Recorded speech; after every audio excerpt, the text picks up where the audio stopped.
Dari ratusan ribu selebritis dunia dan 16 artis atau selebritis Indonesia masuk daftar nominasi TC Chandler. Baru-baru ini TC Chandler mengumumkan hasil final nominasi TC Chandler. Dan penutupan tahun 2025 ini, Pujianti Utami Putri dan Carmen masuk 100 The Most Beautiful Face. Hanya 2 wanita Indonesia yang masuk dari 100 ribuan selebritis dunia. Congratulations buat Pujianti Utami Putri masuk nominasi The Most Beautiful Face 2025.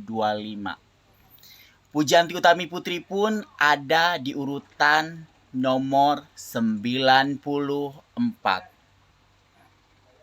Dan urutan pertama dimenangkan oleh Rose Korea. Blackpink!